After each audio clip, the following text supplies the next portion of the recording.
available at RitaYanez.com.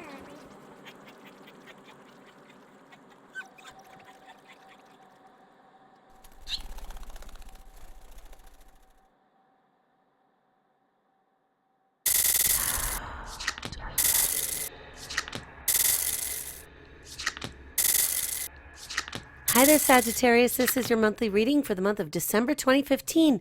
Happy holidays to you. I hope everything is off to a great start. This month opens with the Star card as the atmosphere. The Star card is great because it shows a lot of hope and positivity surrounds you. So, of course, the astrology can be as great as it, can be on any given day. And if you don't get out there and do something about the opportunities, then really it's nothing more than beautiful stars to look at, right? So if you need a job to work on a financial issue, then go to it because the holiday season is the best time to secure extra work and make some holiday pay to put in your pocket, buy gifts, or to pay off some debt.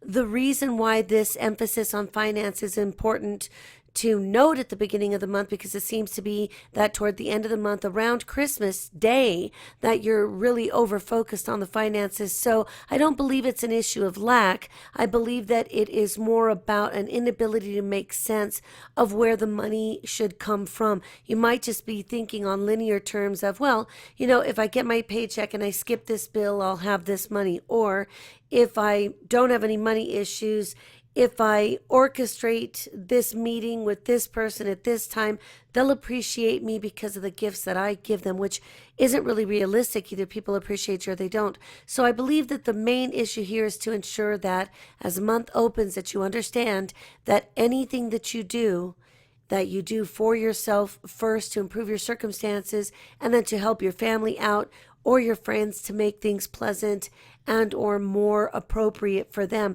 Sagittarius being your solar first house, because I don't have your natal chart, we do have a lot of activity in Sagittarius at this time, and also we need to make sure that we're watching out for the different areas of life that are going to be affected by the Saturn aspects that will be made right now coming off of, for example, Saturn and the Sun conjoined in your first house really can at times make it very difficult to move forward. But as long as you make sense of what the situation is that needs clarity, that needs to be worked on, that needs to be retooled, whether it is financial or it really is about a romantic plan to get your relationship back on track or to get yourself out there to start dating again if you've been single for a while, really doesn't come from a place of lack. It comes from a place of hope and happiness and positivity for the future. Keep that in mind as the month opens, and you're going to do just fine.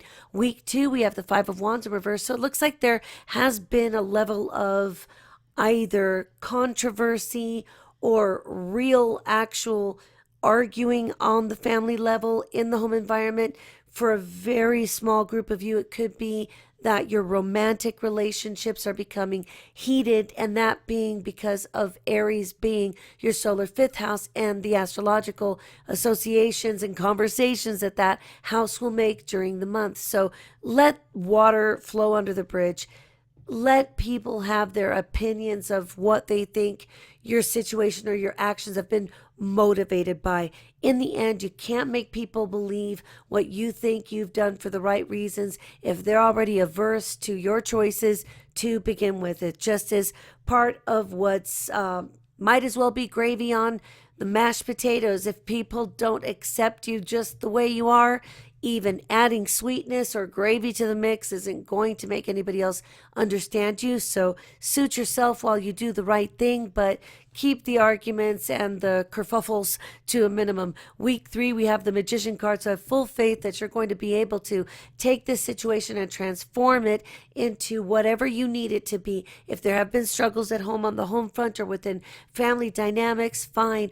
Get those smoothed over. If there's nothing more you can do with them, it might be better to just remain silent about your opinion and things. Friends of yours could have some advice, but be careful that you don't let other people interfere with your family relationships. There's one thing that's venting with other people, playing the shoulder or the ear. Another thing is getting them over involved in a situation that's very personal in your life that maybe includes that kind of information that we shouldn't be sharing with other people unless they are a member of the family. And even then, be careful this month with this. Week 4, we have the Queen of Cups in reverse. So there could be an issue related to a female who is usually somebody that we might expect to be sensitive and understanding. And really, in the end, this person could be controlling and manipulative. So she could be one of the water signs, like I said, Cancer, Scorpio, Pisces.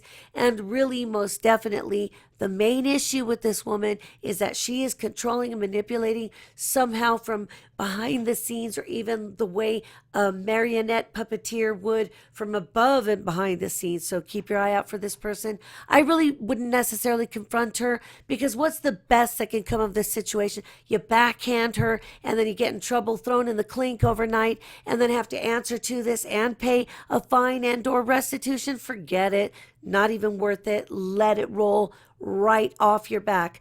Week 5, we have the Temperance card in reverse. So I get the feeling that you're having a difficult time trying to blend the different areas of life that these final adjustments in 2015 are being made in. But remember, you're not done making changes, because the new year actually starts in March with the spring equinox. So when Aries birthdays come around, you really will be able to get a clearer picture about what it is you're going to work on. And considering that Mercury is going to be retrograde for most of January, pre-shadow being pre-shadow in December, and the post-shadow in through about the middle of February. You need to just consider that we have a new moon coming up on the 11th, a full moon coming up on Christmas Day. I would just allow things to be what they are. Try not to get over involved in making reparations or making amends for different situations this month. Focus on getting through the holidays with some dignity and grace, even if you have to add a little dignity and grace to somebody else's short list of things that they're missing, because really it isn't worth getting upset over during this holiday season. Look at things from the point of view of just being mature, and your perspective is going to suit you just fine. Have a wonderful holiday, Sagittarius. I look forward to talking to you soon.